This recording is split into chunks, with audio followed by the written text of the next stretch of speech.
ఒక ఘరానా మోసగాడిని ED CBI కేసులో ఉన్నవాడిని రాష్ట్ర ప్రభుత్వం కనీసం చూసుకోకుండా అడ్వైజర్గా ఎట్లా పెట్టింది అధ్యక్ష? కేంద్ర ప్రభుత్వ సంస్థ మేము అడ్వాన్స్గా డబ్బులు ఇస్తాం అని చెప్తే కేంద్ర ప్రభుత్వ సంస్థ అడిగితే వారికి అవకాశం ఇవ్వకుండా, నాఫెడ్కి అవకాశం ఇవ్వకుండా ఒక ప్రైవేట్ కంపెనీకి మీరు నామినేషన్ బేసిస్లో ఎట్లా ఇస్తారు? How the rules will permit? వీటన్నిటి మీద అన్ని విషయాలు బయటకు రావాలంటే ఒక హౌస్ కమిటీ వేయాలని మీ ద్వారా ప్రభుత్వాన్ని డిమాండ్ చేస్తున్నారు. శ్రీ పల్లా రాజేశ్వర రెడ్డి గారు. ధన్యవాదాలు అధ్యక్ష. వరి అదే సేకరణ కోసం అని చెప్పేసి ఇప్పుడు మనం ఎదురు చూస్తున్నాం. ప్రశ్న కూడా దానికి సంబంధించిందే కాబట్టి నిన్న ముఖ్యమంత్రి గారు ఒక మాట మాట్లాడినరు. 50 లక్షల మెట్రిక్ టన్నులకే కేంద్రం యాక్సెప్ట్ చేసింది కాబట్టి రైతులు మీరు ఆలోచించుకోండి అని చెప్పారు. మంత్రి గారేమో ప్రతి సంవత్సరం సీజన్ కాగానే గతంలో ఎన్నడూ లేనంతగా ఇవాళ రికార్డుగా ఇచ్చినామని చెప్పేసి ఒక స్టేట్మెంట్ ఇచ్చేస్తే వాళ్ళకు అనుకూల పత్రికలు రికార్డు స్థాయిలో సేకరణ అంటారు. ఎక్కడ రికార్డు స్థాయిలో అధ్యక్ష? మీరు ఇచ్చిన మీ యొక్క వెబ్సైట్లో చూడండి.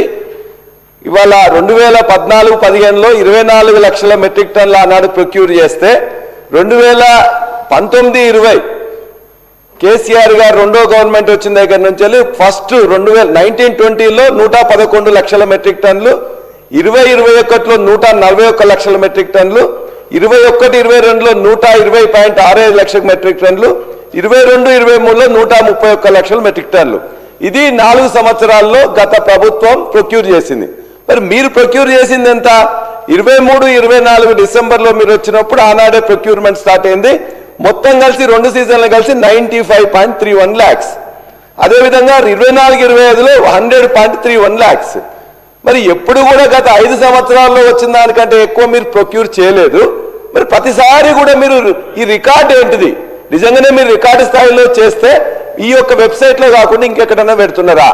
మీ యొక్క అది క్లారిటీ. రెండోది, మరి ఇప్పుడు ముఖ్యమంత్రి గారు నిన్న మాట్లాడుతూ 50 లక్షల మెట్రిక్ టన్నులే యాక్సెప్ట్ చేసినారు. ఆ 50 లక్షల మెట్రిక్ టన్నులు ఒక సీజన్కా 2 సీజన్లకా? మరి మనం ఇప్పటిదాకా కూడా 100 లక్షల మెట్రిక్ టన్నులు తక్కువ ఎప్పుడు తీసుకోలే. మరి ఇప్పుడే 50 లక్షలకు మీరు 70 లక్షల మెట్రిక్ టన్నులు గతంలో తీసుకున్నారు కాబట్టి ఇప్పుడు ఈ సీజన్లో మరి అసలు తీసుకుంటారా లేదా? ఎందుకంటే మీరు చెప్పిన టార్గెట్ అనేది 50 లక్షలు ముఖ్యమంత్రి గారు చెప్పింది, మీరు 70 లక్షలు తీసుకున్నాం అంటున్నారు. మరి ఇప్పుడు ఈ యొక్క సీజన్లో మీరు ఏమైనా ప్రొక్యూర్మెంట్ చేస్తారా లేదా? రెండో ప్రశ్న. మూడోది అధ్యక్ష, ఇప్పుడు ఈ ప్రొక్యూర్మెంట్ చేస్తున్నప్పుడు లేట్గా స్టార్ట్ చేస్తున్నారు. ఎగ్జాంపుల్ జనగామలోనే లేట్గా స్టార్ట్ చేస్తే ఆ మార్కెట్కి పోతే వచ్చిన ధర 1600, 1700. అది కూడా పేపర్లో వస్తే ముఖ్యమంత్రి గారే చూసి ఒక ఎంక్వైరీ వేసింది. కాదు 1600 కాదు 1800 అని ఇప్పించింది. మరి రేటు 2400, మీరు బోనస్ కొద్దిగా మీరు చెప్పే కలిపితే 2900. మరి 1700 నుంచి వెళ్ళి 1800 చేస్తే అది ఎట్లా కరెక్ట్ అధ్యక్ష? కాబట్టి ఇవన్నీ కూడా సక్రమమైన సమయంలో నిన్న మొక్కజొన్నలు మేము మొత్తుకుంటే నిన్న మొదలుపెట్టిన కేంద్రాలు.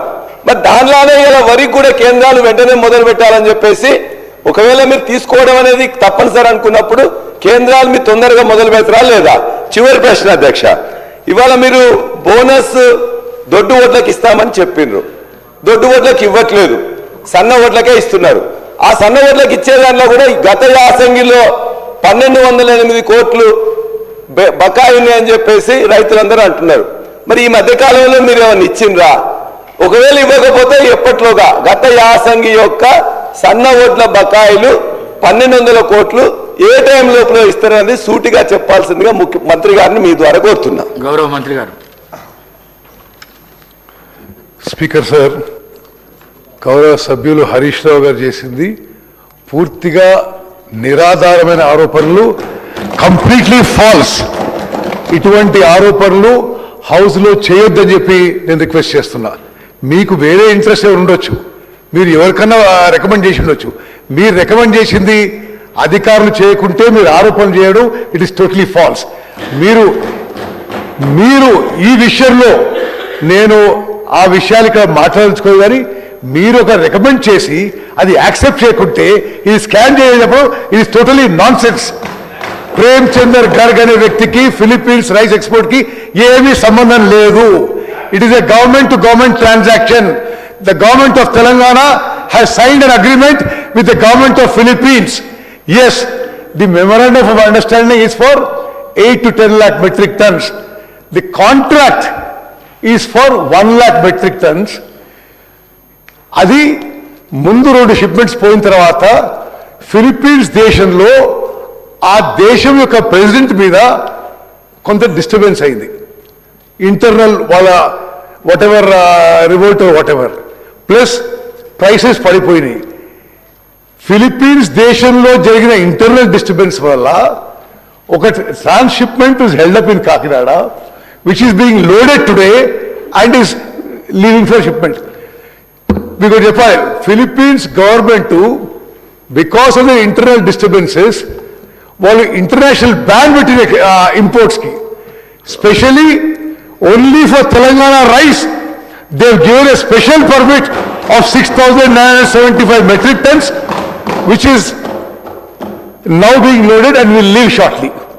అదేవిధంగా మీరు అడిగిన దానికి the handling, the storage in Kakinada, the shipment, the insurance is all being handled by Aditya Birla global traders, which is the world's leading trading company. మీరు నాఫెడ్కి ఇవ్వండి, మీరు ఇంకోటి ఇవ్వండి అని మీరు పైరవీ చేసి అది యాక్సెప్ట్ చేయకుంటే స్కామ్ అంటే ఎట్లా? It is not right. You have your self sent a person to Civil Supplies Commission and said, give it to NAFED or with so and so as a middleman. There are no middlemen. Aditya Birla Global Traders is the world's leading commodity global traders. They own a shipping company. They own a global insurance company. They have been recommended by the government of Philippines. దీంట్లో దేని స్కామ్కి ఆస్కారం లేదు అధ్యక్ష. అదేవిధంగా no okay, you speak after మీ.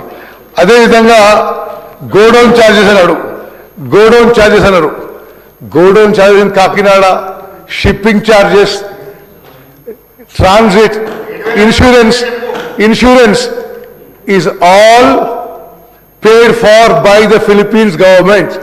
తెలంగాణ ప్రభుత్వానికి దానికి సంబంధం లేదు. ఓకే, అదేవిధంగా హెలికాప్టర్ ఉందా?